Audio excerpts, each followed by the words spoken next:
Hello and welcome to week 12 of assessment and psychopathology for spring 2025. This is the week that we're going to be talking about personality disorders, and we'll get into that in a minute.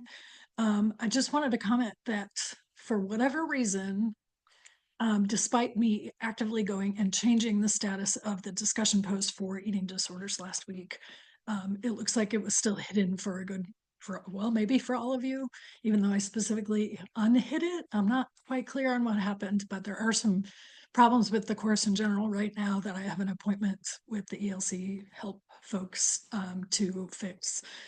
And that might be related. I'm not really sure why. I am going to ask you to go back and not respond to the discussion on eating disorders in a really super thorough way.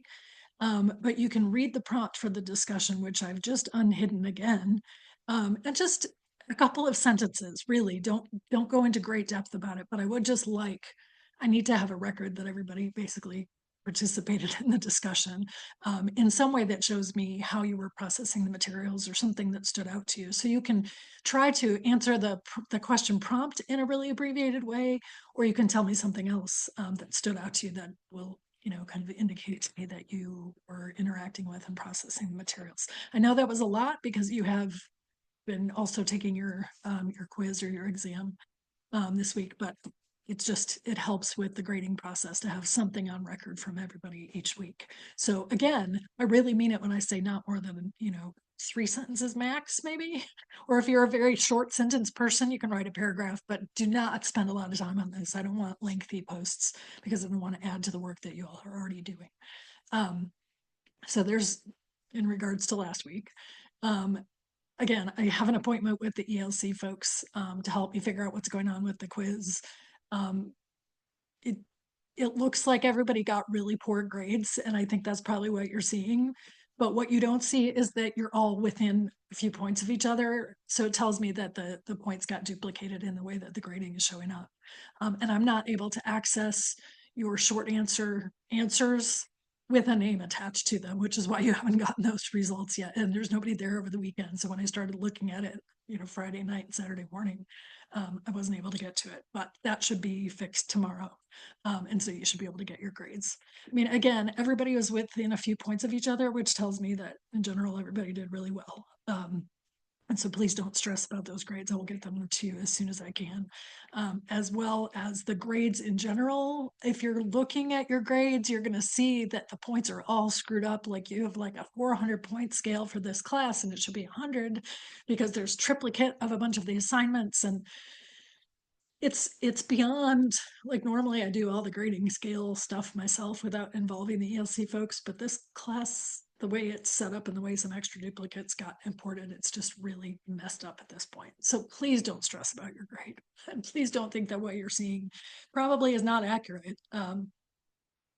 Yeah, so hopefully that'll be fixed in the next few days. Certainly by the time by the end of the week, that should be repaired. I'll acknowledge that I was in a heavy duty training this last week, and so I wasn't able to be as present. Hopefully everybody got responses to email concerns if you sent them to me. But I don't have anything extra this week.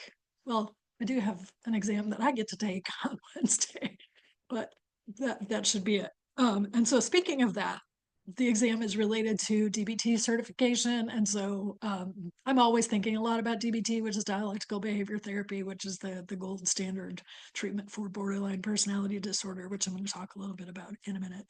But I'm especially really thinking about it this week because the training I was in is related to that. And this, the timing was perfect that we're talking about it this week. So what I'm hoping you get from this, as you listen to the recorded lectures from Dr. Mabry, you're going to hear him say that similar to last week when he mentioned that eating disorders are a highly specialized field, and that you don't want to try to treat them if you don't have the knowledge and the training to do so. Sometimes you can make them worse. Often you can make them worse if you don't have the appropriate training, and that there are people out there with the appropriate training, but it is highly specialized. I would say that I'm highly specialized in treating borderline personality disorder. That does not mean I'm highly specialized in all personality disorders. So when we're talking about other personality disorders, I'm seeking out people with expertise in those areas as well, because the same treatment that works for BPD does not work for narcissistic personality disorder. And the treatment that works for narcissistic personality disorder, which does exist, there is good, solid treatment for that disorder. The likelihood of people who meet that criteria for that seeking the treatment is another question or another story.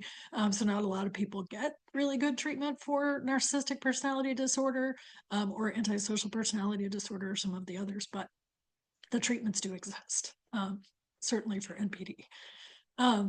So I'm going to talk a little bit with you about DBT from a theoretical standpoint, because it kind of it informs the way we see diagnosis in BPD. And again, the reason I'm talking about this is because this is where I have expertise. And so I want to share that with you all. It is not because this is the most important disorder that we're talking about. It's not because it deserves more attention. It's because it's where I have some additional information to share with you. And my hope is not just that this will provide additional sort of clarification or food for thought for you just with BPD, but that the way that I'm going to present the way we conceptualize the disorder can influence your ability to think more broadly about any disorder that you're treating. And so as you get additional training, and even in your placements now, I mean, several of you have already specialized knowledge that I don't have because you're working with populations that I haven't worked with. And so I haven't dug in as deeply to some of these populations that you all have a tremendous amount of expertise already, and you're not even done with grad school yet. So but my hope is that while this course is about learning how to diagnose, it's also about learning how to diagnose in an ethical way. So it's not just an A plus B equals C proposition when we're talking about diagnostics. It is the DSM sort of breaks it down and puts things into categories for us, but we all know that that's just because we're trying to categorize things so we know where to jump off with treatments. But that most of these disorders, they're not tidy. These boxes are not neat and tidy. And for those of us who really like a formula, we like the DSM. But the reality is that, when you look at how even the DSM and the ICD, but how the DSM has shifted and changed over the years, it's because we realize that it's not that tidy of a proposition to try to diagnose mental disorders and the other things that are included in the DSM. So there's a lot of different ways to look at things.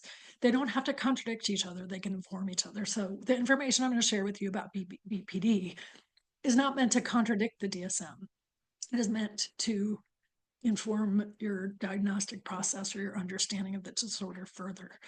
I was really, really happy to hear Dr. Mabry say in the recorded lectures that much consideration should go into diagnosing personality disorders. This is not to meet somebody one time for 5 minutes and just determine that they have this highly stigmatized disorder that is, just having it on paper can really cause a lot of problems for people. That's a whole other conversation, but which goes into the stigma of diagnosis, but that it's complex. So I will acknowledge that having worked with this population, and of course this is not the class to go deeply into DBT, but when you watch the video, and please do watch the video, it's a long one, it's 48 minutes long, that talks to some people who have dealt with BPD in their lives, both family members and individuals with the diagnosis. Also talks to these very humble seeming people who happen to be the world's top experts on BPD, including Marsha Linehan, who is the creator of DBT, and Otto Kernberg. There's a couple of comments from him in this documentary. He was the sort of world's leading expert on BPD prior to Marsha, and he's who she went to learn from. Now he's more psychoanalytic and she's behavioral, and so they have very different approaches, but knowledge-wise, I mean, he's right up there. And then Dr. Perry, who comes in at the end of the video, was a much, much, much beloved member of the DBT community and was often voted like the number one DBT educator in the world. And she, unfortunately, Dr. Perry Hoffman, passed away a few years ago, but she was incredible. So I was really excited watching this video to see some of these luminaries and hear them talk about this disorder from a less pathologizing and stigmatizing angle, which is, one of my personal soapboxes is trying to help, lessen the stigma around this disorder in particular. Okay, so getting into the content. Again, this is not to contradict the DSM. There has been some conversation over the years, some discussion of potentially increasing the number of criteria that you have to meet. There are 9 criteria for BPD. You have to meet 5 to. That's been the case for quite a long time. You had to meet 5 of the 9 to, qualify for the diagnosis of BPD. But even when they looked at the data in suggesting that maybe you should have to meet more, like too many people are being diagnosed with it that don't have it, so maybe they should have to meet 7 or 8 of 9. The percentage of people who met criteria for 5 that also met criteria for more than 5, was a ton, and so it really wouldn't have changed much in terms of the number of people diagnosed with the disorder, because if you have 5, you're more than likely going to have more than 5. But what I want you to look at, I'm going to share my screen, or share this slide with you, is this comparison of 2 different ways of looking at. I was trying to make it bigger without losing my screen, but hopefully you can see this. I will also put it in the ELC course so you can take a look at it. It's not showing my whole screen, so I'm having a hard time showing you the slide bigger. So this says DSM versus DBT conceptualization. So on the left, you have the 9 criteria that are in the DSM. I actually copied this out of the DSM-5, but it's pretty much the same thing. So these are the 9 criteria, and they are meant to be stated objectively, but they are pretty pathologizing in their description. So if you look on the right, this is something that I share within the first few. DBT therapists in general share this general information with potential clients within the first few weeks of DBT, which we call pre-treatment, which is where you're kind of figuring out, are the things you're dealing with, the things you're wanting to work on, are they a match for DBT, and is DBT a match for what you're dealing with? Because not everybody needs DBT. It's a highly specialized therapy. So this is the way that Marshall Linehan, who you will see in that video, reorganized the criteria for BPD. And everything that's on the left is on the right, but the way that it is approached is different. So the idea is that these are all behavioral patterns. Behavioral meaning they're learned behaviors. But the thing about learned behaviors is that they don't have to be permanent, because you can always learn new behaviors. As long as you're alive and breathing, you can learn new things. Therefore, people who meet criteria for BPD can learn new skills and new ways of coping, and then no longer meet criteria for BPD. So it's one of the heavier kind of diagnoses in the DSM, but you can actually remit from it and no longer meet criteria. So briefly, the sort of hallmark of BPD, and consequently the other diagnostic categories that DBT has been found to be effective for, like mood disorders, ADHD. There's an increasing data on people who have other types of neurodiversity, autism and ADHD, who also have struggles with emotion regulation, like along with their neurodiversity. Not that the neurodiversity necessarily causes it, but part of living in a neurotypical a world built for neurotypical people, when you're not neurotypical, it can create a tremendous amount of emotional stress. So some anxiety, although it's not the gold standard treatment for like panic disorder, definitely not the treatment for OCD, PTSD. So there's a lot of things, depression, I said mood disorders, bipolar disorder. There's a lot of things that are people who in other categories who find DBT effective. But the hallmark or the central theme that tends to be the case is that central to their struggles that they're wanting treatment for is emotion dysregulation. So what that looks like is affective lability, and you probably have figured out those words. Affect is the way you display emotion. We've talked about that in previous weeks. And labile means quickly shifting. And often, like statistically speaking, a significant number of people who meet criteria for BPD also have problems with anger. Although that's not the case for everyone. For some people, they have shoved their emotions so effectively um, or thoroughly that anger is a kind of scary thing. That not meaning that they're scary when they're angry, but meaning that experiencing anger is something they've worked really hard not to do because it feels scary. But emotion dysregulation is sort of the central theme. And when somebody has a lifetime or years worth of patterns of emotion dysregulation, where essentially they're on a roller coaster that they're not in control of, um, it's going to show up in these other areas of their life as well. So it can show up in their interpersonal um, lives, whereas interpersonal dysregulation, meaning, if my emotions are all over the place, it's my relationships might be kind of chaotic or up and down or really intense or, all just really difficult patterns of relationships that go along with my emotion dysregulation. This is where that fear of abandonment comes in. It's amazing to me how often I hear the term fear of abandonment thrown around as like an insult to clients. Like, oh my gosh, this person and their fear of abandonment, they're just, ugh.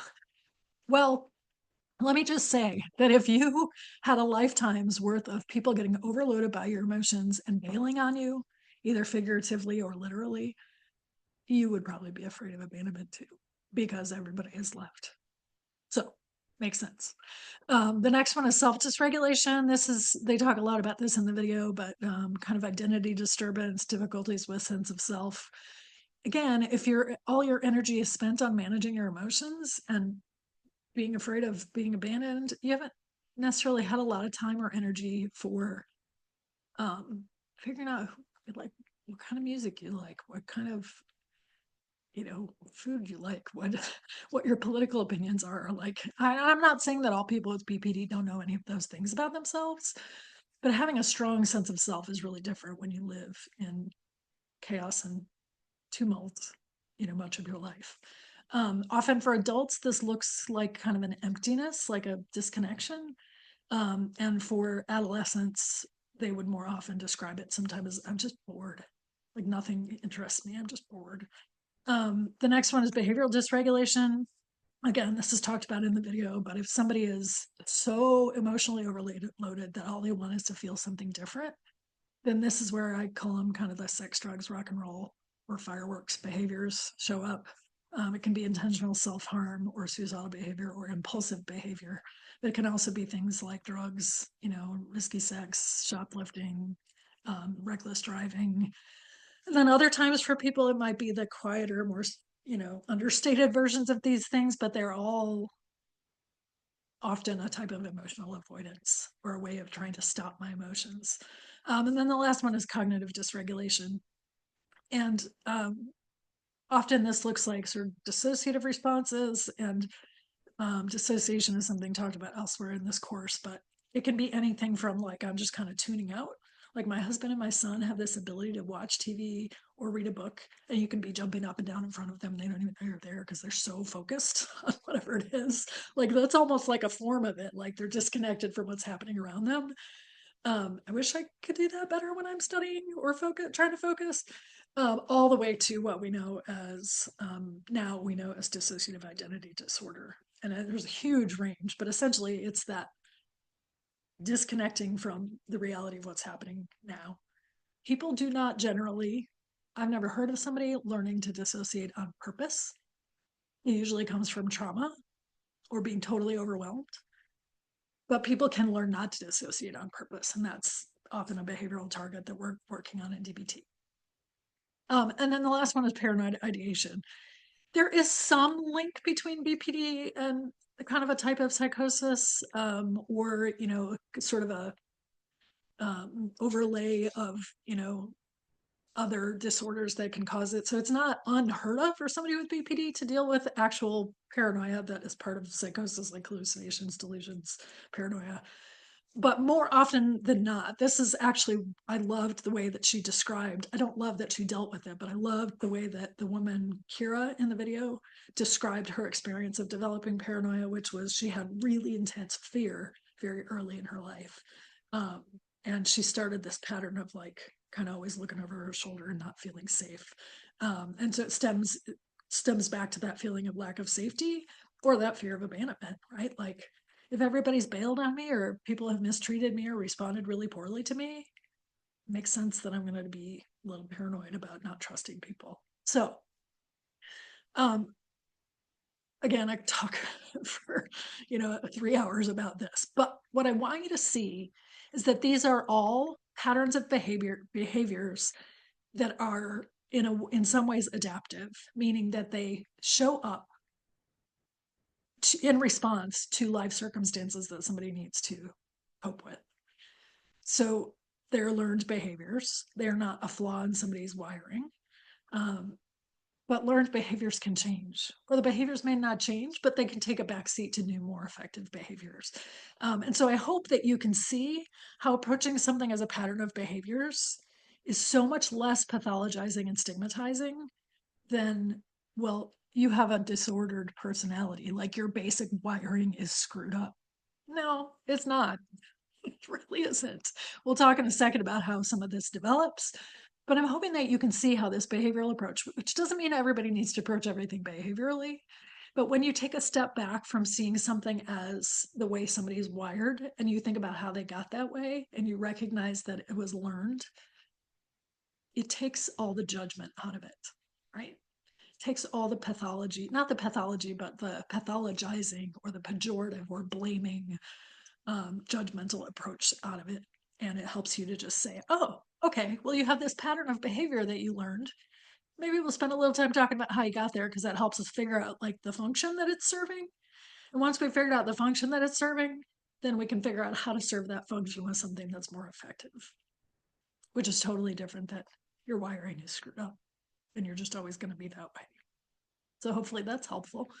I'll stop sharing for a second and pull up something different, which again, I'll try to go through briefly.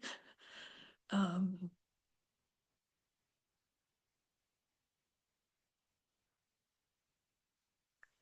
except I have to find it. Hang on one sec.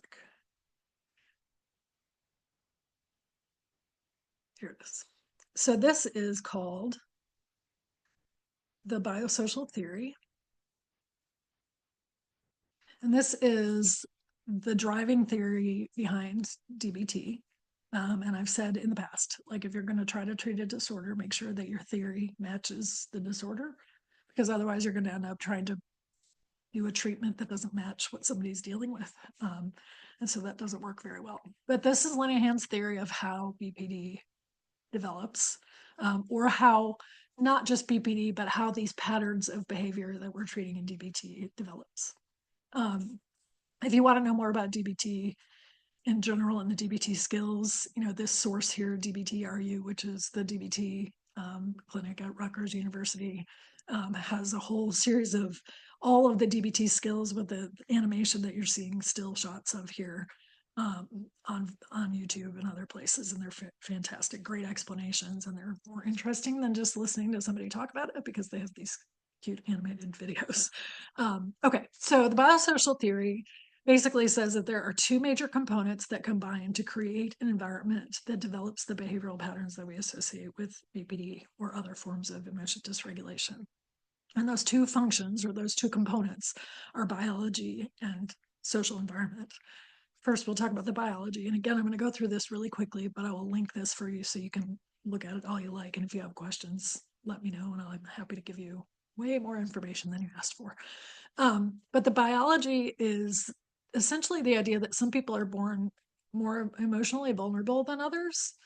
And you don't even have to say it as vulnerable, but some people just have bigger emotions, right? Like I'm sure you know people who are just level, nothing seems to bother them. They just go with the flow. And then you know other people who are really just have big, intense emotions.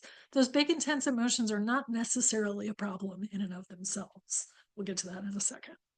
But for some people, their intensity, frequency, and duration of emotions can create emotional vulnerability. So some people are just wired to have more intense emotions. They may experience those emotions more frequently, or maybe it just doesn't take much to spark one of those big emotions. And then their intense emotions last longer. It takes a longer time, longer amount, a lengthier amount of time to come back down once they're feeling that intensity. So again, I mentioned the emotional roller coaster. It can just feel like you have no idea whether you're coming or going, and your emotions are all over the place, and you don't feel like you have any control over them. So the good news is, I mean, you are not just sensitive to the negative emotions, you can also be sensitive to the positive ones and experience them more easily. Um, there's a lot of artists and, musicians and actors and people who experience a lot of intense emotion, and it makes them really good at what they do, and it makes them connect to other people. The not so good news is that it can be really distressing. Um, People are often uncomfortable around those strong emotions, like other people don't respond well to them, and they might get you to stop. They're trying to get you to stop having the emotions because it makes them uncomfortable.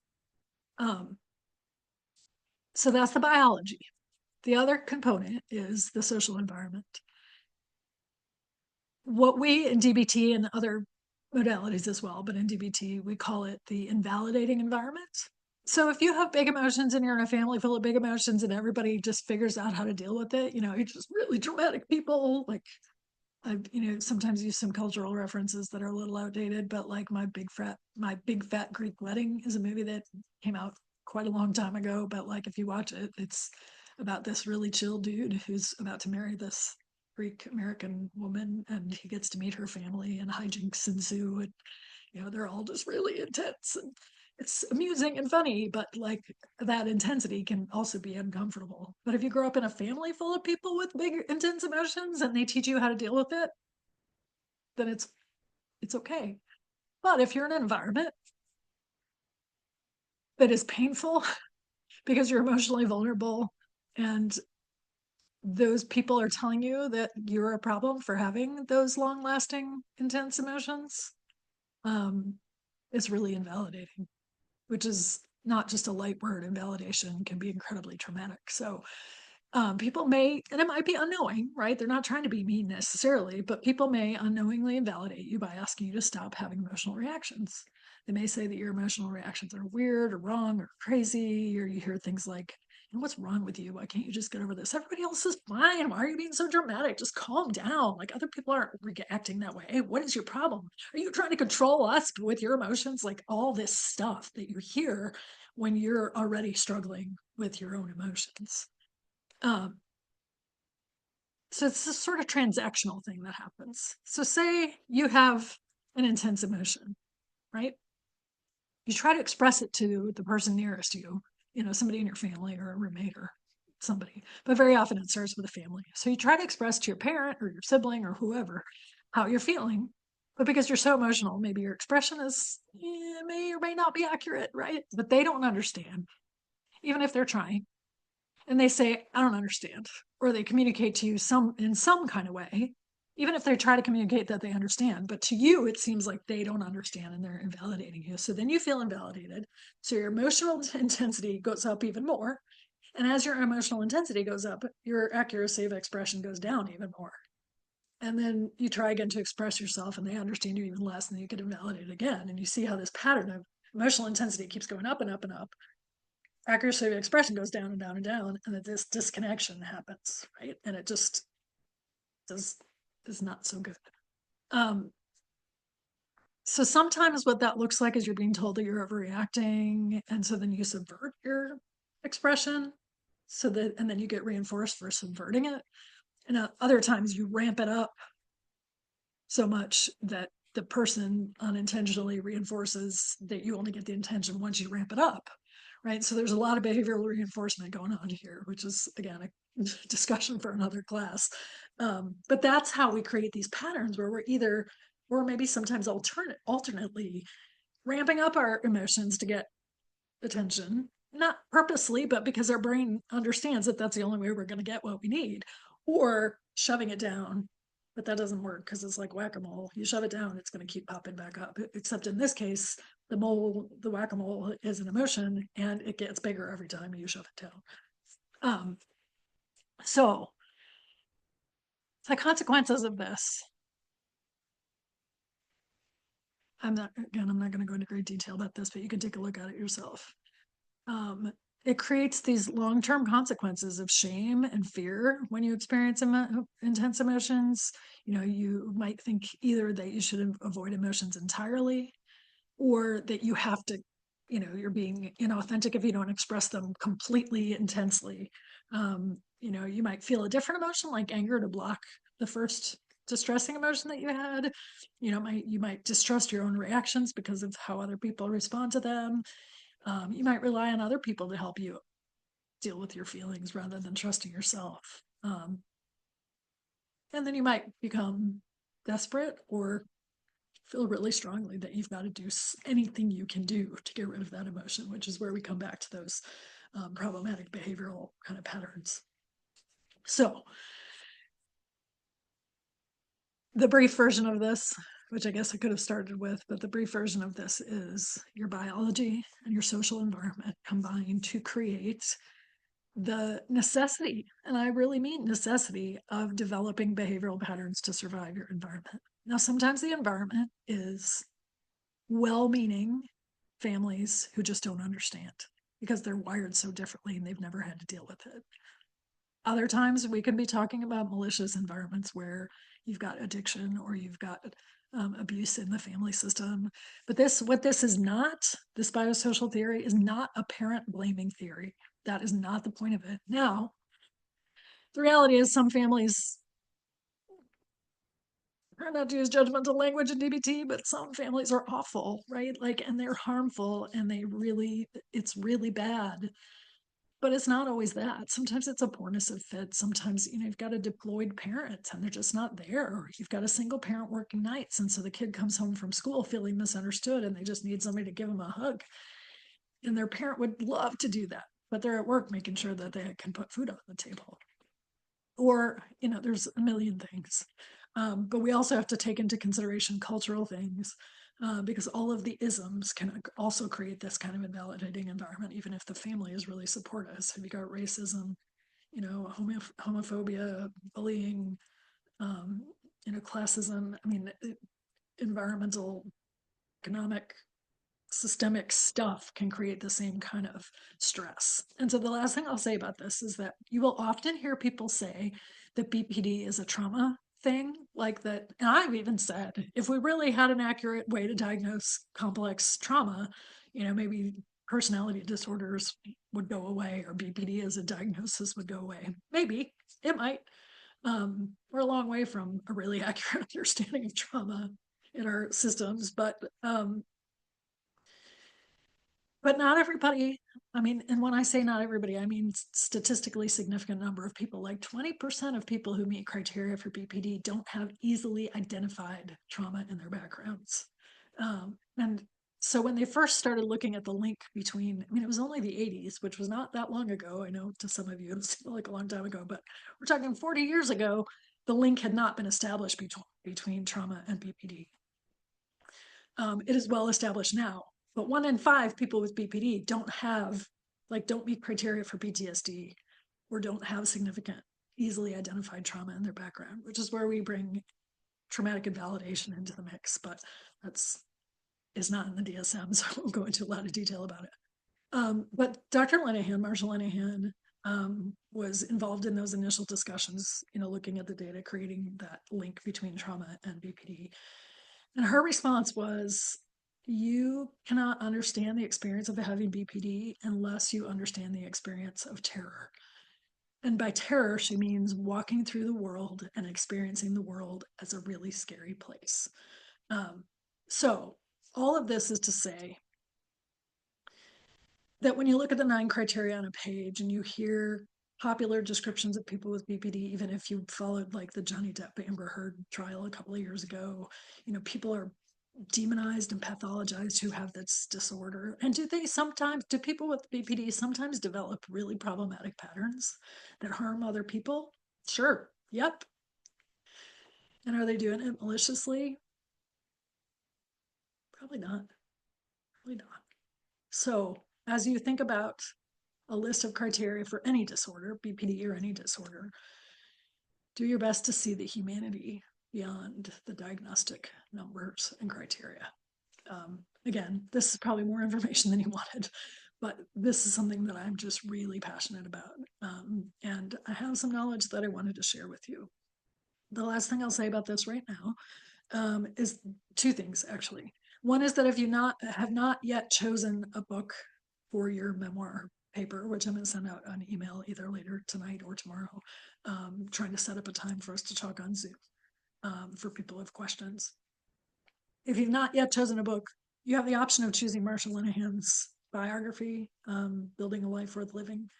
I would say if you're going to read it, you may have to dig a little further because only part of the book is about her own experience. In 2011, so she just started developing DBT in the 70s.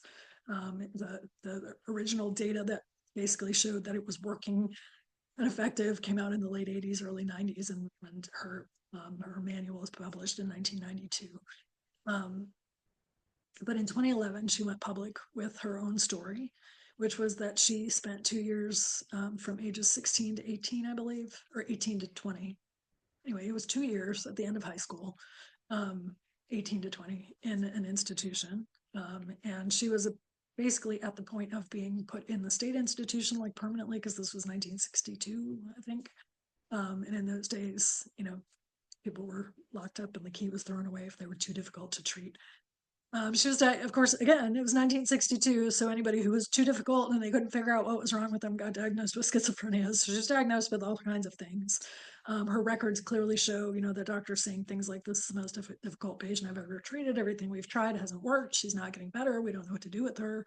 And her self-harm and her suicidality just continued and continued and continued until she essentially, she's a person of tremendous faith, Christian faith. She's also a Zen Buddhist Zen master. She felt like God said to her, "You're going to get out of hell, and then you're going to come back and you're going to bring other people out of hell." Which that language is still very much used in the DBT world, because the idea is that people living with BPD are living in emotional hell, and we as DBT therapists and people, and there are a couple of other evidence-based approaches for DBT. Mentalization-based therapy is on the rise and having very encouraging results, but it's much newer. And there's a couple of others that are mentioned in the video. But yeah, so the language of bringing people out of hell, I sort of lost track of my thinking there, comes from Dr. Linehan's own experience. And after she got out of the institution because her brother took a stand with her parents and said, "No, I'm not letting her go to the state hospital. She's going to survive. She's going to come home." So then she finished school and she went to college and she eventually got her PhD in psychology, but studied really solid CBT, and behavioral approaches when it was fairly new field. And years later, you can read the brief version if you don't want to read I'm not telling you should all read the book, but if anybody's really curious about this field, her book is an option for you. But the rest of you, if you're curious, can also go and read the New York Times article from 2011, I think, that came out as she was going public with her story, because she knew, and she was told early by other professionals, you cannot let people know your own history if you want to be taken seriously in this field. And think about a woman in the late 60s and early 70s trying to be taken seriously as a scientist. No way. So nobody knew her story until 2011, at which point DBT was so well established that it wasn't going to be tossed out just because of her own history. So fascinating story. You can tell she's one of my heroes. She's still alive. She's has dementia now and lives in assisted living, but she has changed literally millions of lives, and the work continues, and will continue to change lives. So, wow, I got way off down the track there. But I am passionate about this and wanted to share some of that information with you. So if you have questions, you want to know more, feel free to ask me. You can get on YouTube and look for Marshall Linehan, and there's 1,000,001 videos out there of her talking about aspects of DBT or talking about borderline personality disorder. But know that there are always humans behind your diagnosis. Anytime I have somebody come in and say, "Oh, I saw a psychiatrist one time and they told me I have BPD," I'm like, be really nice if they got to know you a little better before they gave you a diagnosis like that.